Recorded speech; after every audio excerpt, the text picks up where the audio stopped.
weird, interesting, and a complete market failure is really cool. I love that stuff. Drones are certainly having a massive impact on warfare in general. But what if we mount a gun on the drone? Still having a really fun time exploring collections and museums and auction houses like this.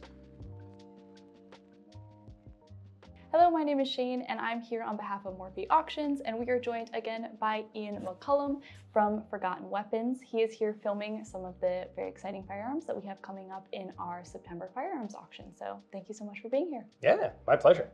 There's good stuff as always. Okay, so our first question that I have for you is, what has been the most memorable firearm that you've filmed with us? That one goes back a little while, but it would probably have to be the second pattern FG42. So it was a German paratroop rifle, very scarce, incredibly desirable by collectors today. They typically sell for $300,000 to $500,000. Oh wow, okay. This was a fully functional, transferable, registered example. And what made it memorable is we got to take it out and actually shoot it, which is something that very few people get to do. And it's a gun that has a lot of lore around it. Like, it's very popular, a lot of people know about it, but very few people have ever actually shot one. And the question was, is it actually any good? And the answer is yes. And it was really cool to, it was an amazing experience to be able to actually take that out to the range and shoot it. And get it all on camera too. That's very cool. That's very cool. In your opinion, what is the most interesting brand that's putting out firearms or firearm accessories right now? Oh. So I don't do a lot with new guns. Okay. Like, most of the brands I work with are either the same brand name, but they've been sold a couple times, or they've been out of business for 75 years. Okay. One thing that we see today in the modern firearms market is a lot of the designs have sort of collapsed or evolved down to being pretty similar to each other. Like, we've had about 100 years without any huge technological changes. And that means if people want to make a better gun, they're just incrementing these small details to get little tiny improvements in here and in there. Where 100 years ago, for example, when we got the first, when smokeless powder was invented, I guess that's a little more than 100 years now, but there was this just massive gold rush of inventors trying to figure out what can we do with this new powder. And there was a huge variety of designs and some really interesting stuff. Although in the firearm space, interesting is usually synonymous with not going to work that well. Theoretically interesting, okay. For someone in my position, weird, interesting, and a complete market failure is really cool. I love that stuff. But if you're the guy who's out there buying the gun because you need to use it, or if you're the soldier who's getting issued it, or if you're the army trying to procure something, you want boring. Like, boring and reliable is good. You probably don't want the stuff that I get all excited about. Okay, makes sense. Okay, so what era of firearms are you drawn to, and what makes that era special to you?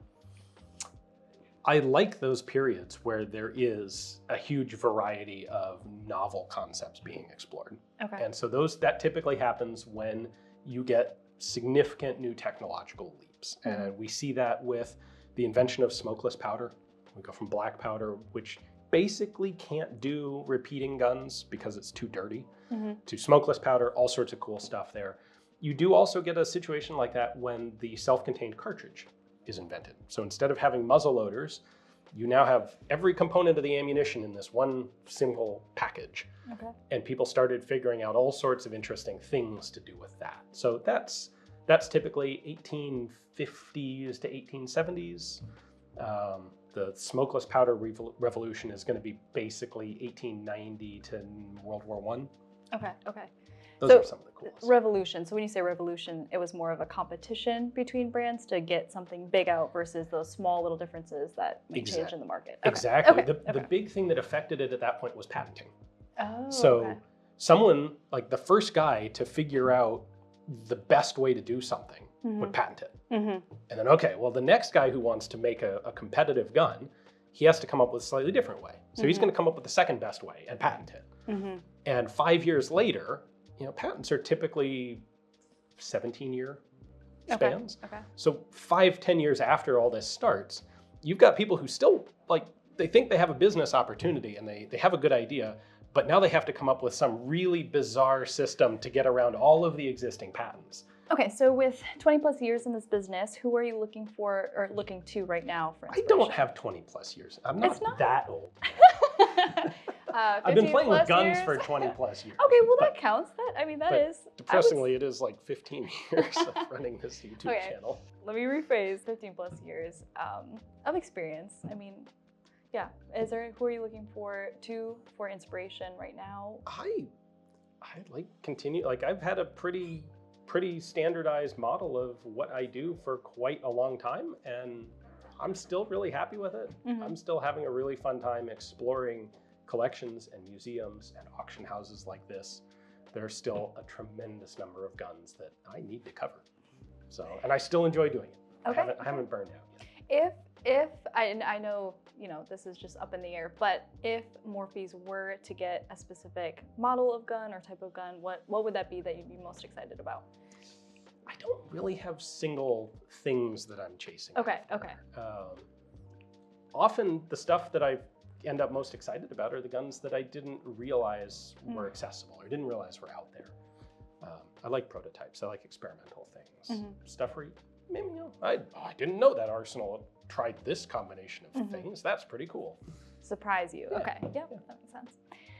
Is there anything that you would consider on trend right now that you could see dying out in the future? I know last time you were in, you mentioned optics being a big thing right now. What is your take on that?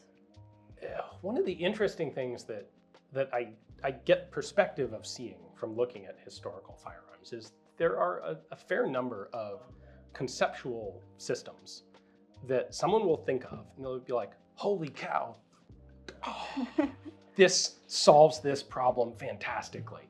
Bullpups, for example. Like, wow, we can have barrel length and a short gun at the same time. Amazing. Or drum magazines. 2 or 3 times as much ammo in this thing. And then there will be a generation of them built. And then people will realize, oh wait, there were also downsides to this. And with things like bullpups and drum magazines, after usually 1 generation, people go back to the thing they had before. They're like, oh, the problem is the bullpup doesn't work left-handed. So let's go back to the regular rifle. And that'll last 20 or 30 or 40 years. And then once an institution has forgotten about it, whether it's a factory or an army, someone else comes up with this idea 30 years later, and they're like, we could get rid of the buttstock and move the action back, and we could have a short gun with a long barrel. And then they do it again, and then they're cyclical. Like, yeah. The innovation piece, the small tweaks to. Yeah. Institutions often forget developmental lessons, and you'll see concepts that just come back. The big one right now is the US M7 rifle. They decided that 5.56 wasn't good enough, and so we'll go to a much bigger, much more powerful cartridge, which does have the downsides of half as much ammunition capacity, a lot more heat generated, a lot more recoil generated. I'm very skeptical about its ability to survive going forward with the US Army. I think that's going to be a serious problem, but time will tell. It'll end up being the next M14. This one, I'm curious to hear your thoughts on, and if it's like no comment, that's fine too. But how do you think drones, or are drones at all, impacting the firearm world? Is there any tie there that you've noticed, or? I don't know. Drones are certainly having a massive impact on warfare in general. So much impact that it's going to take years just to digest what's just happened. As far as them impacting firearms, it's kind of limited. There's certainly been a rejuvenation of interest in shotguns for shooting down drones. There's certainly been an interest in ammunition design for other firearms to be able to shoot down drones. Before drones were out there, typically any sort of interceptable munition was going to be very expensive and thus worth using a very expensive system to shoot down. The problem with drones is if you use interceptor missiles that cost 10 times as much as the cheap drone you're shooting down, it's not very efficient in the long run. That doesn't work for very long. And so people have gone back to firearms-based systems, or usually not handheld firearms, but 20, 30 millimeter cannons to shoot down drones. And that's led, you never needed buckshot 30 millimeter anti-aircraft ammo before, really. So there's been a bunch of development to that. Interesting. Okay. And I know people are going to be curious about, like, but what if we mount a gun on the drone? And people have done it. Like, I've already seen footage of it being done. Drones get bigger and have the weight carrying capacity. There's absolute, like, it'll definitely happen. How much that becomes a viable thing instead of just sort of a curiosity, I don't know. It'd be interesting to see. Especially if you're looking like 30 years down the road. It's like, at that point, it will be pretty interesting to see where they get. If you could bring one style or make of a gun back with a modern rework, or not one, let's say one of many, which would you pick? I don't know. I kind of am not hugely interested in new production, like reworkings of things. Okay. And I recognize that I'm spoiled in this because I get to put my hands on the original stuff. And if I couldn't, I would definitely be more interested in reproductions, recreations, or reimaginings that makes something accessible today that isn't readily accessible. Again, I'm kind of spoiled here in that I do have access to the original weird stuff hiding away in museums. Okay. What do you think is the most disappointing failed weapon program where the actual finished product was fantastic, but it didn't get picked up by anybody, or it maybe failed commercially? There aren't a ton of examples of that. Okay. Usually when something fails to be a commercial success or fails to be a military success, usually it's for good reason. And it may be interesting, but it's not actually a good gun. There are a few situations where a legitimately good firearm failed to take off. One example that comes to mind is the Polish Mareczek 38. The Poles were on the verge of adopting a semi-automatic rifle before World War II, and it was a pretty good one. Again, I've had the chance to actually handle one of the surviving half dozen examples. Oh, wow. It was a good gun. It would have done the Polish army some good, I suspect, but Germany invaded. And so that basically destroyed the development and procurement process because there wasn't an army to procure it for a number of years. By the time Poland was back in control of itself, it was many decades later. But by the time they had an opportunity to resume weapons development, that was no longer a modern thing. It was obsolete.